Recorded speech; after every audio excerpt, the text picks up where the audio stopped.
ఆదికాండము 49వ అధ్యాయం. యాకోబు తన కుమారులను పిలిపించి ఇట్లనెను, మీరు కూడి రండి, అంత్య దినములలో మీకు సంభవింపబోవు సంగతులను మీకు తెలియజేసేదను. యాకోబు కుమారులారా, కూడి వచ్చి ఆలకించుడి, మీ తండ్రి అయిన ఇశ్రాయేలు మాట వినుడి. రూబేను, నీవు నా పెద్ద కుమారుడవు, నా శక్తియు నా బలము యొక్క ప్రథమ ఫలమును, ఔన్నత్యాతిశయమును బలాతిశయమును నీవే. నీళ్ల వలె చెంచులుడవై నీవు అతిశయము పొందుదువు. నీ తండ్రి మంచం మీదికెక్కితివి, దానిని అపవిత్రము చేసితివి, అతడు నా మంచం మీదికెక్కెను. షిమ్యోను, లేవి అనువారు సహోదరులు, వారి ఖడ్గములు బలాత్కారపు ఆయుధములు. నా ప్రాణమా, వారి ఆలోచనలు చేరవద్దు. నా ఘనమా, వారి సంగముతో కలుసుకొనవద్దు. వారు కోపము వచ్చి మనుషులను చంపిరి, తమ స్వేచ్ఛ చేత యుద్ధల గుదికాలి నరములను తెగకొట్టిరి. వారి కోపము వేంద్రమైనది, వారి ఉగ్రతయు కఠినమైనది, అవి శపింపబడును. యాకోబులో వారిని విభజించెదను, ఇశ్రాయేలులో వారిని చెదరగొట్టెదను. యూదా, నీ సహోదరులు నిన్ను స్తుతించెదరు.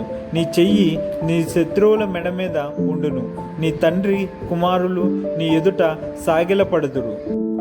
యూదా కొదమసింహము, నా కుమారుడా, నీవు పెట్టిన దాన్ని తిని వచ్చితివి. సింహము వలెను గర్జించు, ఆడసింహము వలెను అతడు కాళ్ళు ముడుచుకొని పండుకొనెను. అతని లేపువాడెవడు? షిలోహు వచ్చు వరకు యూదా యొద్ద నుండి దండము తొలగదు, అతని కాళ్ళ మధ్య నుండి రాజదండము తొలగదు. ప్రజలు అతనికి విధేయులైందురు.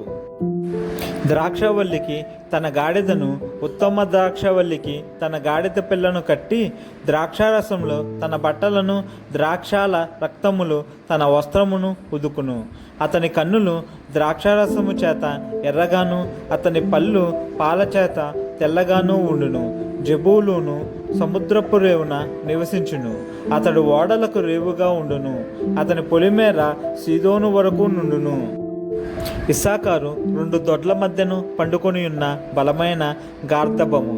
అతడు విశ్రాంతి మంచిదొకటయు, ఆ భూమి రమ్యమైనదొకటయు చూచెను గనుక అతడు మోయుటకు భుజము ఉంచుకొని వెట్టి చేయు దాసుడగును. తాను ఇశ్రాయేలు గోత్రికుల వలె తన ప్రజలకు న్యాయము తీర్చును. దాను త్రోవలో సర్పముగాను, దారిలో కట్లపాముగాను ఉండును.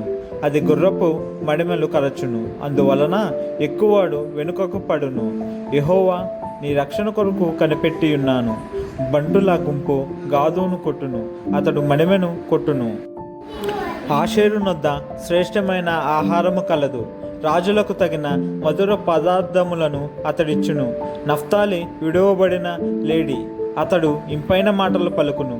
యోసేపు ఫలించెడు కొమ్మ, ఊట యొద్ద ఫలించెడు కొమ్మ, దాని రెమ్మలు గోడ మీదికి ఎక్కి వ్యాపించును. విలుకాండ్రు అతన్ని వేధించిరి, వారు బాణములను వేసి అతన్ని హింసించిరి. యాకోబు కొలుచు పరాక్రమశాలి అయిన వాని హస్తబలము వలన అతని విల్లు బలమైన దగును. ఇశ్రాయేలునకు బండయు మేపెడివాడును ఆయనే. నీకు సహాయము చేయు నీ తండ్రి దేవుని వలనను, పైనుండి మింటి దీవెనలతోనూ, క్రింద దాగి ఉన్న అగాధ జలముల దీవెనలతోనూ, స్తనముల దీవెనలతోనూ, గర్భముల దీవెనలతోనూ నిన్ను దీవించు సర్వశక్తుని దీవెన వలనను అతని బాహుబలము దిట్టపరచబడును. నీ తండ్రి దీవెనలు నా పూర్వీకుల దీవెనలపైని చిరకాల పర్వతముల కంటే హెచ్చుగా ప్రబలమగును. అవి యోసేపు తల మీదను, తన సహోదరుల నుండి వేరుపరచబడిన వాని నడినెత్తి మీదను ఉండును. బెన్యామీను చీల్చునట్టి తోడేలు, అతడు ఉదయమందు ఎర్రను తిని అస్తమయమందు దోపుడు సొమ్ము పంచుకొనును.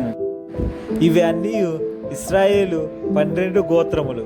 వారి తండ్రి వారిని దీవించుచు వారితో చెప్పినది ఇదే. ఎవరి దీవెన చొప్పున వారిని దీవించెను.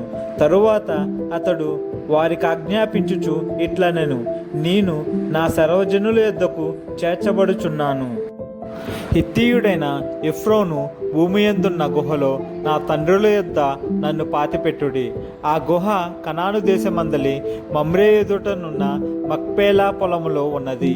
అబ్రహాము దానిని ఆ పొలమును ఇత్తీయుడగు ఎఫ్రోను యొద్ద శ్మశాన భూమి కొరకు స్వాస్థ్యముగా కొనెను. అక్కడనే వారు అబ్రహామును అతని భార్య అయిన సారాను పాతిపెట్టిరి. అక్కడనే ఇస్సాకును అతని భార్య అయిన రిబ్కాను పాతిపెట్టిరి. అక్కడనే నేను లేయాను పాతిపెట్టి తిని. ఆ పొలమును అందులోనున్న గుహయు హేతు కుమారుల యొద్ద కొనబడినదనెను.